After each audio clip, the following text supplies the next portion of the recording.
কাতারের রাজধানী দোহায় ব্যাপক হামলা চালিয়েছে ইসরায়েল। হামাস নেতাদের লক্ষ্য করে এই হামলা চালানো হয়েছে বলে দাবি করেছে দেশটির ইসরায়েলি প্রতিরক্ষা বাহিনী IDF। কাতারের স্থানীয় সময় বিকেলে দোহায় বিকট শব্দে বেশ কয়েকটি বিস্ফোরণ হয়। এ সময় দোহার আকাশে কালো ধোঁয়া দেখা যায়। বিস্ফোরণের কিছুক্ষণ পর IDF এক বিবৃতিতে জানায়, শিন বেত নিরাপত্তা সংস্থার সঙ্গে যৌথ অভিযানে তারা হামাসের শীর্ষ নেতৃত্বকে লক্ষ্য করে সুনির্দিষ্ট হামলা চালিয়েছে। যদিও হামাসের কোন নেতাকে লক্ষ্য করে হামলা চালানো হয়েছে তা জানায়নি IDF।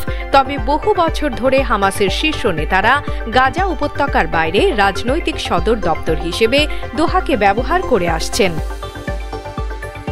এদিকে মার্কিন সংবাদ মাধ্যম CNN-কে এক জ্যেষ্ঠ হামাস কর্মকর্তা নিশ্চিত করেছেন যে দোহায় তাদের আলোচক দলকে লক্ষ্য করে হামলা চালানো হয়েছে। হামলার তীব্র নিন্দা জানিয়ে কাতারের পররাষ্ট্র মন্ত্রণালয়ের মুখপাত্র মাজেদ আল আনসারি এক বিবৃতিতে বলেছেন, এই হামলা আন্তর্জাতিক সব আইন ও বিধির চরম লঙ্ঘন এবং কাতারের নাগরিক ও অধিবাসীদের নিরাপত্তা ও সুরক্ষার জন্য গুরুতর হুমকি। বিবৃতিতে আরও বলা হয়, কাতার এই হামলার কঠোর নিন্দা জানাচ্ছে এবং স্পষ্টভাবে জানাচ্ছে যে এই বেপরোয়া ইসরায়েলি আচরণ আঞ্চলিক নিরাপত্তায় হস্তক্ষেপ এবং কাতারের নিরাপত্তা ও সার্বভৌমত্বকে লক্ষ্য করে যে কোনো পদক্ষেপকে বরদাস্ত করা হবে না।